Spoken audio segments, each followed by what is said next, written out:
Halo teman-teman, di sini saya akan menjelaskan materi mengenai landasan filosofis dan landasan hukum modernisasi pendidikan di Indonesia.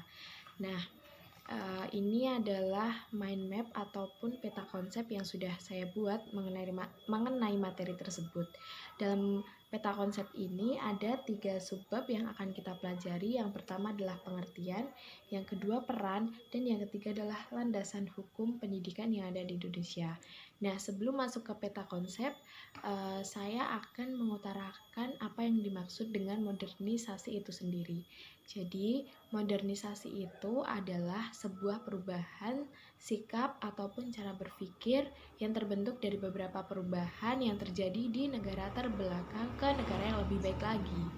Dan adanya modernisasi itu dilandasi oleh kehidupan manusia yang berorientasi pada style of life, thinking, dan juga fight. Nah, style of life itu biasanya dia berkenaan dengan fashion, terus juga kalau thinking itu dengan pikiran, ya, dan selanjutnya fight itu dia berkaitan dengan keyakinan. Kita masuk ke mind map yang pertama. Subbab pertama kita membahas mengenai pengertian. Yang pertama adalah landasan filosofis, diartikan sebagai asumsi filosofis yang dijadikan tolak ukur dalam pelaksanaan proses pendidikan. Dan yang kedua adalah landasan hukum, seperangkat konsep peraturan perundang-undangan yang berlaku yang dijadikan landasan dalam pelaksanaan pendidikan di Indonesia. Itu pengertian dari kedua landasan tersebut. Kita masuk ke peran.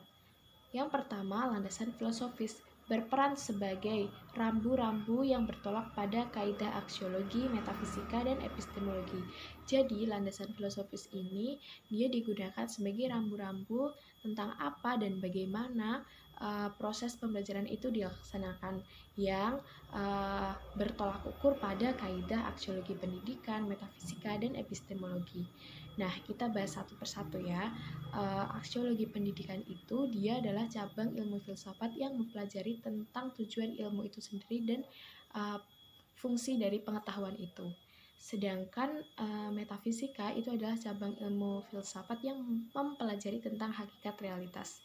Yang terakhir adalah epistemologi, itu cabang ilmu filsafat yang mempelajari tentang keberadaan manusia atau bagaimana sih upaya manusia itu untuk memperoleh sebuah pengetahuan.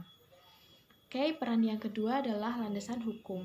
Landasan hukum berperan sebagai rambu-rambu yang didasarkan pada peraturan perundang-undangan yang berlaku. Jadi, dalam proses pendidikan itu didasarkan pada peraturan perundang-undangan yang berlaku di Indonesia. Kita masuk ke subbab yang ketiga mengenai landasan hukum pendidikan di Indonesia. Yang pertama adalah Undang-Undang Dasar 1945. Di sini undang-undang itu berperan sebagai hukum dasar yang tertinggi, dan yang terkait dengan pelaksanaan pendidikan itu dia terdapat di pasal 31 ayat 1, 2, 3 dan pasal 32 ayat 1 dan 2. Yang selanjutnya adalah Undang-Undang nomor Undang UU RI nomor 20 tahun 2003, yaitu tentang sistem pendidikan nasional. Yang selanjutnya adalah Undang-Undang RI nomor 14 tahun 2015 tentang guru dan dosen, dan yang terakhir adalah Peraturan Pemerintah nomor 13 tahun 2015. Nah, itu dia teman-teman materi mengenai landasan filosofis dan hukum modernisasi pendidikan di Indonesia. Terima kasih.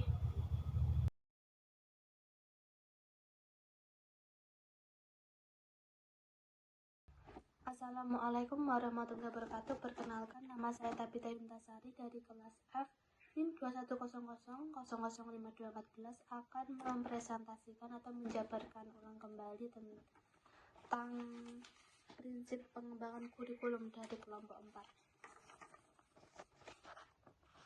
4. Proses pengembangan kurikulum terdapat 3 kegiatan yang selalu terkait, tidak dapat dipisahkan, yakni desain, implementasi, dan evaluasi. Pengembangan kurikulum merupakan suatu proses yang tiada henti atau ongoing proses antar berbagai komponen, yaitu orientation, development, implementation, dan evaluation.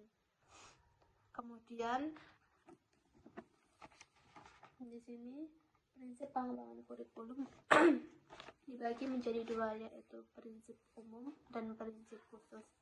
Prinsip umum meliputi relevansi, fleksibilitas, kontinuitas, efisiensi, dan efektivitas. Sedangkan prinsip khusus terdapat penentuan tujuan, penentuan isi, pemilihan proses belajar, pemilihan media dan alat belajar, dan yang terakhir adalah penilaian.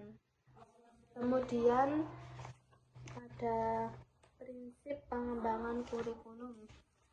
Anggapan kebenaran utuh atau menyeluruh, anggapan kebenaran parsial, anggapan kebenaran yang memerlukan pembuktian.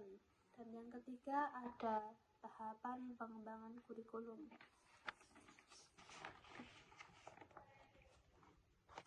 Yaitu pertama adalah nasional, kedua institusi, 3 mata pelajaran, 4 pembelajaran, dan 5 tujuan pendidikan.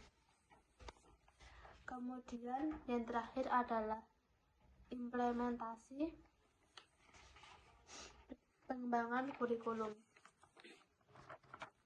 Ada 3 model, yaitu model BISCAM, model demonstrasi, dan model taba. Model BISCAM penggunaannya berdasarkan wilayah berlakunya kurikulum, sedangkan model demonstrasi pelaksanaannya tatap muka terbatas dengan kurikulum darurat. Dan yang terakhir adalah model taba, model induktif dengan cara melaksanakan eksperimen diteorikan kemudian diimplementasikan. Nah, sekian pemaparan saya tentang prinsip-prinsip pengembangan kurikulum. Jika ada kesalahan kata, mohon dimaafkan. Wassalamualaikum warahmatullahi wabarakatuh.